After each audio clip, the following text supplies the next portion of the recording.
नमस्कार दोस्तों, एक बार आपका फिर से स्वागत है हमारे चैनल लेटेस्ट लर्न फार्मेसी में। हम पढ़ रहे थे फार्माकोलॉजी और फर्स्ट लेक्चर में हमने स्टार्ट किया था कि फार्माकोलॉजी का मतलब होता क्या है, उसके introduction, importance, objective, definition and history of pharmacognosy, जिसमें हमने जाना था कि फार्माकोकाइनेटिक्स एंड फार्माकोडायनेमिक्स कैसे फार्माकोलॉजी से कोरिलेट करता है। तो हमारा जो नेक्स्ट टॉपिक है वो है स्कोप ऑफ फार्माकोलॉजी।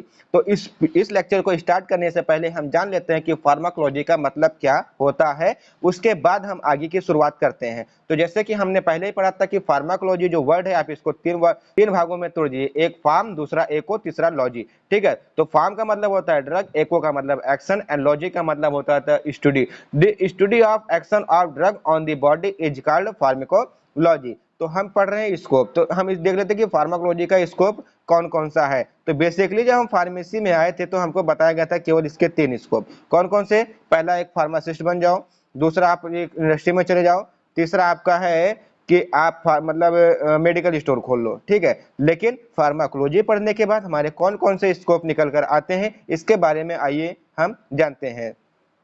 तो पहला स्कोप हमारा क्या है? फार्माकोडायनेमिक्स। तो हमने आप पिछली वीडियो में समझा था कि फार्माकोडायनेमिक्स का मतलब क्या होता है, what the drug does to the body. मतलब जो हम ड्रग लेते हैं, फॉर एग्जांपल के तौर पे हमने पैरासीटामोल खाई, तो पैरासीटामोल का हमारी बॉडी पे क्या इफेक्ट हुआ ये हम पढ़ते हैं किसमें? फार्माकोडायनेमिक्स में।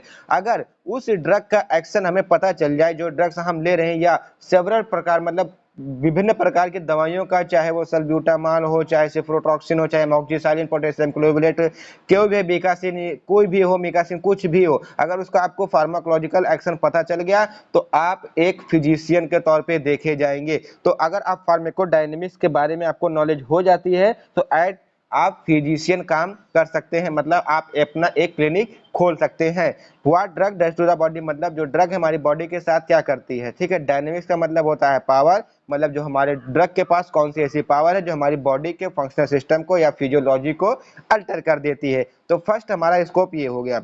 दिस इंक्लूड, जो फार्मा को डायनेमिक्स है वो क्या क्या इंक्लूड किया जाता है, जैसे फिजियोलॉजिकल। अब फॉर एग्जांपल के तौर पे अगर आपको बुखार आया है, ठीक है, तो आपका क्या है, वो फिजियोलॉजिकल है। मतलब कहने का क्या है, आपको बुखार आया, आपने दवा ली, आपका बुखार ठीक हो गया, तो कैसे ठीक हुआ, ठीक है, वो आपके फिजियोलॉजी में आता है। And biochemical effect of the drug, मतलब कौन सी ड्रग हमारे किस एंजाइम से जाके बाइंड करेगी, किससे प्रोटीन बाइंडिंग दिखाएगी, कैसे कॉम्प्लेक्सेशन दिखाएगा, and their mechanism of action at the organ system, और उसके ऑर्गन सिस्टम, किसी पर्टिकुलर ऑर्गन सिस्टम पे उसका कौन सा एक्शन शो होगा, ये हमको बताता है फार्माकोडायनेमिक्स। अब फॉर एग्जांपल के तौर पे मान लीजिए हमने एड्रेनलिन ली, ठीक है, अब एड्रेनलिन क्या करेगा कि जाकर एड्रेनल रिसेप्टर से बाइंड करेगा। अब रिसेप्टर क्या है? Receptor is a specific binding site which bind with the drug and show our pharmacological action. मतलब रिसेप्टर जो हमारे होते हैं वो हमारे ड्रग को बाइंड कर लेते हैं और अपना फार्माकोलॉजिकल एक्शन शो कर लेते हैं। अब एड्रिनो रिसेप्टर से अगर हमारा वहां पे एड्रिनल बाइंड हो गया तो वहां पे क्या होगा कि जी प्रोटीन पाया जाता है। अब जी प्रोटीन क्या करेगा कि वहां की जो सेल मेम्ब्रेन होगी उसको स्टिमुलेट करेगा, उसको धक्का देगा, उसको बोलेगा हे उठ रे उठ रे, मतलब ऐसे बोलेगा कि उठ जा, जल्दी उठ जा, उठ जा, हमको काम करना है। तो वो क्या करेगा कि जो हमारी एड्रेनल साइक्लेज होती है उसको ढूंढ लेगा। अब जब वो एड्रेनल साइक्लेज को ढूंढ लेगा तो वहां पे जाके वो रिसेप्टर से बाइंड कर जाएगा और कहेगा कि भैया चलो आपका काम आ गया है। अब इसका इफेक्ट क्या होगा, जैसे एड्रेनल आपने लिया, एड्रेनल रिसेप्टर से बाइंड किया, जी प्रोटीन को स्टिमुलेट किया, देन एड्रेनल साइक्लेज को उसने स्टिमुलेशन दे दिया इन द सेल मेम्ब्रेन। उसके बाद क्या हुआ कि इसने इंट्रासेलुलर जो साइक्लिक 3,5 एडेनोमोनोफॉस्फेट की जो साइकिल होती है जो आपने बायोकेमिस्ट्री में पढ़ा था उसकी रेट को इंक्रीज कर देगा। अब इसके द्वारा आपका क्या होगा कि कार्डियक स्टिमुलेशन आपका बढ़ जाएगा। हिपेटिक ग्लाइकोजेनेसिस, अगर मतलब आपका लीवर फैटी हो गया है या सिकुड़ गया है तो आपको वहां पे आपके लीवर को ठीक कर देगा। अगर हाइपरग्लाइसीमिया है तो इसी प्रकार के इसमें हम पढ़ते हैं। इन सब चीजों को हम आगे चल के एक डिटेल नोट्स में पढ़ेंगे। देन हमारा आता है फार्माकोकाइनेटिक स्कोप। तो फार्माकोकाइनेटिक्स का मतलब क्या होता है, what body does to the drug. अब काइनेटिक्स का मतलब होता है मूवमेंट, मतलब हमारी बॉडी में जो ड्रग्स हम लेते हैं उसका मूवमेंट कैसे होता है, मतलब आचार विहार उसका कैसे होता है। तो what body does to the drug, मतलब हमारी जो शरीर है वह ड्रग के साथ क्या करती है। जैसे हमने पैरासीटामोल खाया तो उसने हमारे ड्रग के साथ क्या क्या किया कि हमको उसका एक्शन मिला। This refer to the movement of drug in alteration of drug. कहने का क्या मतलब है, वह मतलब क्या हमारी बॉडी उस ड्रग मतलब पैरासीटामोल आपने एग्जांपल के तौर पे लिया, उसमें अल्ट्रेशन करके, कहने का मतलब क्या है कि उसके कुछ फंक्शंस को डिलीट करके, जैसे एक्सिपिएंट्स को अलग निकाल के और उसका एक्शन कैसे शो होगा, ये बताता है हमको फार्माकोकाइनेटिक्स, ठीक है, of by the body, include ADME मतलब absorption, distribution, metabolism and elimination, ठीक है। ये हमारे चार स्तंभ है जिनके फार्माकोकाइनेटिक्स के मतलब हम कोई ड्रग्स लेते हैं तो उसका एब्जॉर्प्शन कैसे हुआ, डिस्ट्रीब्यूशन कैसे हुआ, मेटाबॉलिज्म कैसे हुआ, एलिमिनेशन कैसे हुआ। देन हमारा जो नेक्स्ट स्कोप है वो इन केमिस्ट्री मतलब केमिस्ट्री में। अब देखिए, अब आप एक एग्जांपल के समय पे सही कि जैसे बहुत सारी ड्रग्स मतलब सारी ड्रग्स का कोई ना कोई एक स्पेसिफिक केमिकल स्ट्रक्चर होता है। तो अगर किसी ड्रग्स का आप केमिकल स्ट्रक्चर जान जाते हैं तो आपको उसका मैकेनिज्म ऑफ एक्शन के बारे में पता चल जाएगा। कैसे? देखिए, जैसे आप कोई ड्रग लिए, वो आप समझिए लाइपोफिलिक है या हाइड्रोफिलिक है। अगर लाइपोफिलिक है तो वो हमारे प्रोटीन से बाइंड होगी और कुछ समय के लिए फार्माकोलॉजिकल इनएक्टिवेट हो जाएगी। और अगर हमारी वो हाइड्रोफिलिक है मतलब वाटर लविंग है तो वो अपना रैपिड एक्शन शो कर लेगी। तो हमको स्ट्रक्चर से ये पता चल गया कि वो जो ड्रग है वो कितनी जल्दी हमारी बॉडी पे इफेक्ट करेगी और कहाँ कहाँ पे इफेक्ट करेगी, मैकेनिज्म ऑफ एक्शन के बारे में बताता है। देन फार्माकोकाइनेटिक, जैसे कि अभी हमने जाना कि एडीएमई के बारे में बताता है। फॉर एग्जांपल के रूप पे बस यही हाइड्रोफिलिक लिपोफिलिक का एग्जांपल लेके चलिए। हाइड्रोफिलिक जो होती है वो इजीली आपकी डिस्ट्रीब्यूट हो जाती है, एब्जॉर्ब हो जाती है as compare to lipophilic drug, और उसका मेटाबॉलिज्म भी बहुत जल्दी होता है और एलिमिनेशन जो उसका होता है वो यूरिनेशन के थ्रू हो जाता है। मतलब पैरासीटामोल, जब आपको बुखार होता है आप पैरासीटामोल खाते हैं तो आपको कुछ जब यूरिनेशन करते हैं तो बर्निंग टाइप का या आपका जो यूरिन है वो कुछ उसका कलर चेंज हो जाता है। तो वो क्या होता है कि ड्रग को एलिमिनेट करता है, तो उसके बारे में हमको बताता है। एंड स्टेबिलिटी, जैसा कि हम केमिस्ट्री में पढ़ते हैं कि उसकी स्टेबिलिटी कैसी होगी, मतलब उसका melting point, boiling point, preservative point क्या क्या है। And metabolic fact.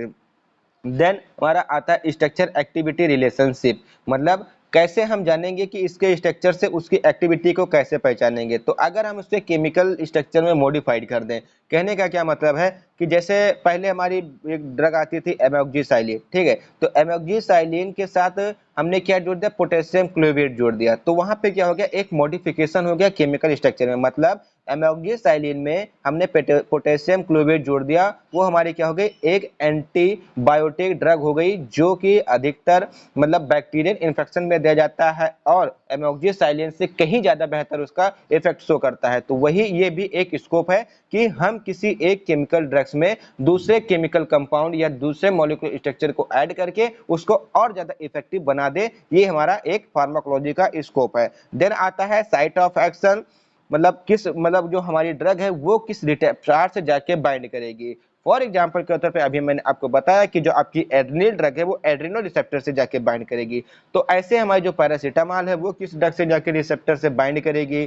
तो ईटीसी हम फार्माकोलॉजी में पढ़ते हैं। अब रिसेप्टर्स क्या होते हैं, रिसेप्टर जो होते हैं वो एक स्पेसिफिक बाइंडिंग साइट होते हैं जहां पे हमारी जो ड्रग होती है वहां पे जाके फिट हो जाती है। फॉर एग्जांपल के तौर पे आप यहाँ पे समझिए, देखिए ये आपका क्या है, एक मान लीजिए बाइंडिंग साइट है, ये हम पूरा रिसेप्टर पढ़ेंगे, ये आपकी क्या हो गई, एक बाइंडिंग साइट। तो ये क्या होगा, आपका एक रिसेप्टर हो गया। अब ड्रग यहाँ पे आएगी और यहाँ पे ऐसे बाइंड हो जाएगी और देन अपना एक मैकेनिज्म ऑफ एक्शन शो करने लगेगी। तो ये हमारे क्या है, रिसेप्टर्स हैं। देन आता है हमारा नेक्स्ट स्कोप क्या है, क्लिनिकल फार्माकोलॉजी एंड थेराप्यूटिक्स। अब जैसे आपको ये पता चल गया कि कौन सी ड्रग किस मतलब कौन सी ड्रग किस डिजीज में काम आती है, तो आप एज अ फिजिशियन काम करने लगेंगे। तो वही यहाँ पे क्लिनिकल फार्माकोलॉजी, मतलब आप एक फिजिशियन बन जाएंगे। आपको एक ड्रग के बारे में अच्छी खासी नॉलेज हो जाएगी सेवरल प्रकार की कि कौन सी डिजीज में कौन सी ड्रग हमको काम आती है। तो वही emphasis is placed on therapeutic use of the drug for treatment of disease in clinical pharmacology. For example के तौर पे अगर आपको हार्ट अटैक आता है या बुखार आता है या लूज मोशन होता है तो आप उसको मतलब उसके हिसाब से आप उसको मेडिसिन या उसको जो प्रिस्क्रिप्शन लिखना है वो आप लिख सकते हैं और आप एज ए फिजिशियन काम कर सकते हैं। देन आता है हमारा जो नेक्स्ट स्कोप क्या है, कॉन्ट्राडिक्शन एंड फैक्टर्स। अब इससे कॉन्ट्राडिक्शन और फैक्टर्स कैसे हो सकते हैं, मतलब अब जैसे देखो, आप किसी भी ड्रग को मतलब किसी भी डिजीज को आप क्या करेंगे, उसको पहले आप डायग्नोस कर लेंगे, मतलब पैथोलॉजी में उसकी डायग्नोसिस कर लेंगे कि अगर जैसे इस समय कोरोना चल रहा है, ठीक है, तो कोरोना आप मतलब नॉर्मल सर्दी जुकाम में स्नोफिल से बढ़ जाता है या लिम्फोसाइट घट जाता है तब हो जाता है। लेकिन अगर आपको आपने जांच कराया स्नोफिल नहीं बढ़ा है, ठीक है, लिम्फोसाइट नहीं घटा है, तो और अगर आपने जांच नहीं कराया है तो आप कहेंगे कि हाँ भैया इसको इसिनोफिल्स बढ़ा है कि या लिम्फोसाइट घटा होगा, तो आपको उसी प्रकार से दवाई देंगे। लेकिन जब आपने जांच कराया कि ना आपका इसिनोफिल्स बढ़ा है ना लिम्फोसाइट घटा है, तो आपने इसको कोविड के लिए भेज दिया, तो आपको क्या होगा कि एक डायग्नोसिस हो गई कि हाँ भाई ना इनको इसिनोफिल्स बढ़ा है ना इनको लिम्फोसाइट घटा है, तो अब इनको कोविड की जांच करानी चाहिए। तो ये होगा कॉन्ट्राडिक्शन एंड फैक्टर। अब देन हम क्या करेंगे, उस पार्टिकुलर डिजीज पे उसका जो मेडिसिन का इफेक्ट है, ठीक है, उसके बारे में हम इसमें जान लेंगे और अच्छे तरीके से उसको दे सकेंगे। देन हमारा नेक्स्ट स्कोप है पोसोलॉजी। अब पोसोलॉजी का क्या मतलब होता है कि जो मतलब ड्रग डिस्पेंसिंग होता है, डोसेज फॉर्म डिस्पेंसिंग होता है, उसके बारे में पढ़ते हैं कि कितने साल के बच्चे को, कितने साल के आदमी को या लेडीज को कितनी मात्रा में उस डोसेज को देना है, ठीक है, ये भी एक फार्मेसी का ही है, तो इसके बारे में हम पढ़ते हैं। फिर प्रिस्क्रिप्शन राइटिंग, सब बात घूम घुमा के वही आ रही है कि हम एक प्रिस्क्रिप्शन लिखने लायक हो जाएंगे, मतलब एक फिजिशियन हो जाएंगे। देन आता है ड्रग नोमेनक्लेचर, हम ड्रग को एक नोमेनक्लेचर मतलब ड्रग का नॉमिनेशन कर सकते हैं। Addition to it's a formal chemical name, मतलब फॉर एग्जांपल के तौर पे मैंने अभी आपको एमोक्सिसिलिन का बताया और उसमें अपने पोटेशियम क्लोराइड, तो उसको हम एक नया नाम दे सकते हैं फार्मास्यूटिकल मैन्युफैक्चरिंग इंडस्ट्री में। देन आता है हमारा टॉक्सिकोलॉजिकल, जो हमारे क्रेडिटेड पार्ट है कि आप उसमें देखेंगे तो उसमें लिखा होगा मेडिकल माइक्रोबायोलॉजी एंड टॉक्सिकोलॉजी। अब टॉक्सिकोलॉजी क्या होता है कि हम किसी के मतलब उसके बारे में अध्ययन करते हैं। जैसे एग्जांपल के तौर पे the aspect of toxicology deals with the adverse effect of the chemical, मतलब हमने कोई ड्रग ली तो उसका एडवर्स इफेक्ट का क्या मतलब होता है, उल्टा इफेक्ट, जो कि हमारे लिए हानिकारक होता है। एंड साइड इफेक्ट होता है, एक एडवर्स इफेक्ट होता है। तो साइड इफेक्ट क्या होता है, एक शॉर्ट टाइम होता है कि आपको वो बता देता है, लेकिन आपकी बॉडी में ज्यादा देर तक अल्ट्रेशन नहीं रखता है, कि आपको बहुत ज्यादा नुकसान नहीं करता है, बस हल्की फुल्की खुजली खाज यही सब आपको दिखाता है या आपको स्वेलिंग कर देगा। लेकिन जो एडवर्स इफेक्ट है वो डायरेक्ट आपकी बीपी को एकदम एकदम लो कर देगा, या आपको एक हिसाब से बोला जाए कि चरण सीमा जहां पे मृत्यु होती है वहां पे आपको पहुंचा देगा, तो उसी को बोलते हैं एडवर्स इफेक्ट। तो हम किसी भी ड्रग के एडवर्स इफेक्ट के बारे में पढ़ते हैं। फॉर एग्जाम्पल के रूप में कुछ लोग ऐसे होते हैं कि कोई मेडिसिन खाते हैं तो उनको एलर्जी कॉज हो जाती है और उनके गला वाला जम जाता है, ठीक है, तो उनको क्या कहते हैं, एडवर्स इफेक्ट, जिनके कारण मतलब अपने इंडिया में मिनिमम मतलब एक ताजा रिपोर्ट के अनुसार WHO के अनुसार भारत में 6% लोगों की मृत्यु ऐसे हुई है कि वो कोई मतलब ड्रग खा लिए उनका एडवर्स इफेक्ट के कारण, कि उनको नहीं पता था कि इस दवा को हम खाएंगे तो हमको एलर्जी कॉज हो जाएगी और एडवर्स इफेक्ट शो करके हमारी डेथ हो जाएगी, तो उनको नहीं पता, ठीक है। अब इनमें दो ब्रांचेस होती है, एक फॉरेंसिक टॉक्सिकोलॉजी जो कि इंसेक्टिसाइड मतलब कीट वीट से रिलेटेड करते हैं, एंड क्लिनिकल टॉक्सिकोलॉजी, ठीक है। ये हमारे मतलब जैसे हम कोई ड्रग बना, अब क्लिनिकल टॉक्सिकोलॉजी क्या होता है कि जैसे हमने कोई ड्रग बनाया, ठीक है, अब वो जहरीली है कि नहीं है, इसका हमने सबसे पहले प्री क्लिनिकल टेस्ट किया, मतलब हमने एनिमल पे ट्रायल किया, तो ये हमारी कहते हैं क्लिनिकल टॉक्सिकोलॉजी मतलब। देन ह्यूमन ट्रायल के लिए आगे बढ़ते हैं। देन आता है फार्मिको विजिलेंस। अब विजिलेंस क्या होते हैं, मतलब जो उसके बारे में सब कुछ जानते हो और कर सकते हैं। फॉर जैसे विजिलेंस, बिजली के विजिलेंस आते हैं, आपका तार काट सकते हैं, मुकदमा दायर कर सकते हैं, उसी प्रकार से फार्मिको विजिलेंस बन जाएंगे।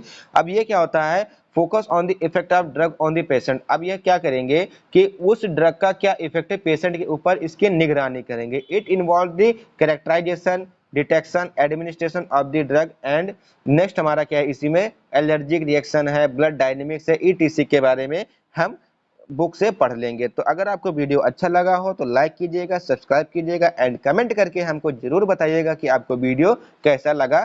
Thank you for watching the video and please यार सब्सक्राइब कर दीजिए चैनल को। और नेक्स्ट टॉपिक हमारा क्या होने वाला है, नेचर ऑफ द ड्रग, जिसको हम नेक्स्ट लेक्चर में देखेंगे। Thank you for watching the video again.